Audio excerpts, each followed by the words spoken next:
Alrighty guys, welcome back to the YouTube channel. Today I'm going to be talking about the 3 most commonly used fishing lines in the industry. I don't like to keep it, I don't want to keep, I could talk for about 30 minutes on this subject because fishing line is a very intricate subject to say the least. However, I'm going to keep it short, simple, and sweet, just so that everybody can easily understand the 3 most commonly used different types of line. The first one I'm going to be talking about is your monofilament. Monofilament is your most standard fishing line out there. Typically, they come even on a spool of reel or on a fishing reel. If you get it at a store or something, sometimes it'll come with fishing line on it. And 9 out of 10 times it's going to be monofilament. Like I said, that's good for beginner use and just good for all-around use in fishing. And then I'm going to talk about, for the second one, it's braided line. Braided line has become super popular for good reason. It's got a lot of great qualities, but it does have a few, semi not so good qualities.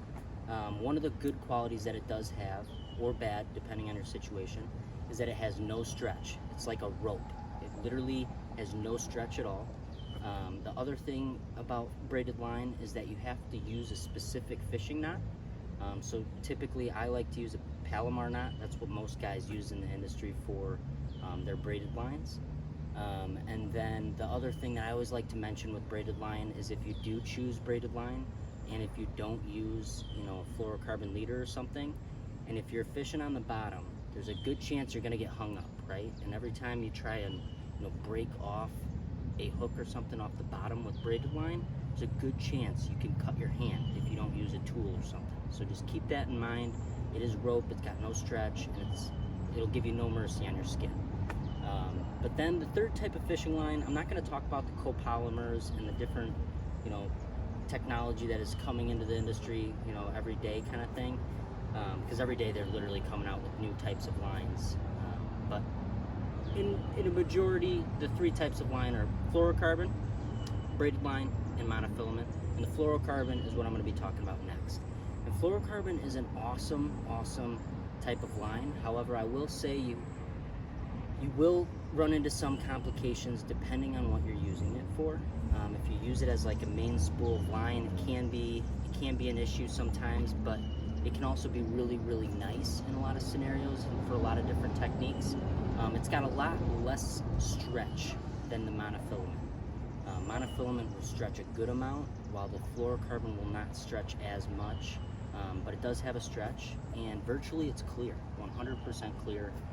So that is a huge perk of fishing fluorocarbon. It kind of helps with your confidence, just knowing that it's not, going to kind of distract the fish or anything like that if you're using a visible line. But yeah, I'd say that's like the main thing for fishing lines. Those 3, fluorocarbon, braided line, and monofilament. I'm going to dive deeper eventually, but for now, I feel like that's a good, rough explanation of the 3. So yeah, I hope this helped, and I hope you guys are out there catching some fish. I'm gonna add the applications that I use, the 3 different types of line. Everybody is different. Every single fisherman is gonna tell you different, but I do feel like it's important for me to tell you why I use each different type of line, and it has a lot to do with the different qualities that they have. And one of the things that I completely forgot to mention is the fact that fluorocarbon sinks. Monofilament and braid will float, which is actually a huge, a huge quality that you need to keep in mind while fishing. Because if you're fishing a frog or something with fluorocarbon line, it's going to literally drag that frog into the water. So what you have to do is fish a frog with monofilament or braided line. However, I like to use a frog with braided line, essentially just because of the no stretch. If I can cast a frog super far, so if I cast a frog out there and I get a bite, I want to be able to set the hook, and despite how many weeds that fish is in, or despite how far of a cast that may have been, I want to be able to get those hooks through the roof of that fish's mouth. So that's like the most crucial thing in my opinion. And then the second thing for braided line, I like to use braided line in some scenarios for like single hook swim baits. So if I'm fishing a megabass dark sleeper, or if I'm fishing the sleeper gills, or if I'm fishing maybe a single hook paddle tail type bait, that's when I'll use a braided line. Sometimes when I'm jigging, but not usually. I really have been liking fluorocarbon for jigs. I've been really liking like a 17 pound or even a 20 pound. I've found is really good for snapping it through the weeds, and also it's really abrasion resistant. So that's one of the things that I like to keep in mind. But if you do put fluorocarbon on your main spool, what I've found to be very true is the cheaper you go, the less of a good experience it is for the fishermen. So what I've found is that if you invest into good quality fluorocarbon, usually about 15 to 25 bucks, you're going to be in way better shape than if you were to buy the $10 spools. Or you can find stuff on sale. That's always a good thing to do too. But that's pretty much. And then I like chatterbaits, spinnerbaits.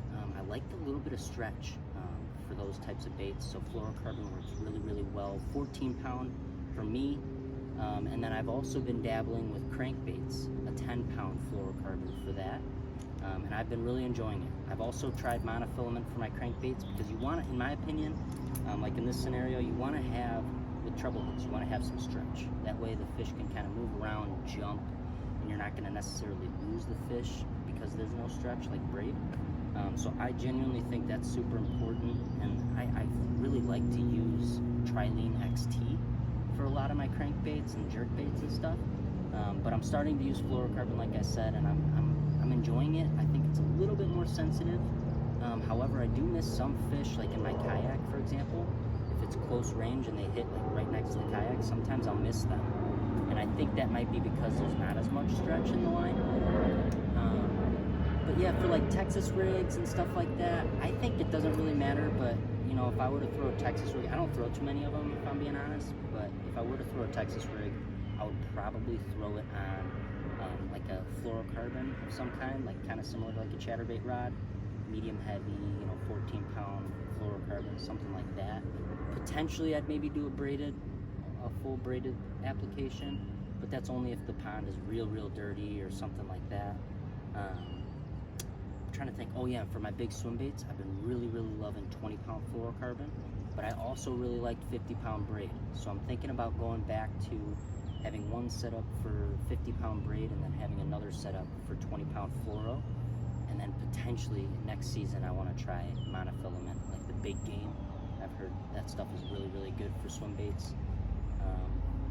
Yeah, that basically covers it all.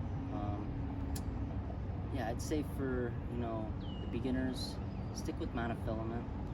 I would say once you start fishing different applications and you think that braid is going to help you out, maybe switch to braid, give that a try. But once you get into the sport more, you're going to really want to try different types of lines, different types of diameters, and for each style of fishing, it's really going to affect how you want to fish your line or your equipment, how you want to set up your equipment rather. Like I said, everybody's going to tell you different, and that's just because everybody fishes different. So keep that in mind, and I hope you're going out there, and I hope this helps you. But most importantly, I hope you're going out there and having fun. And hope this education is helping you have fun. All right.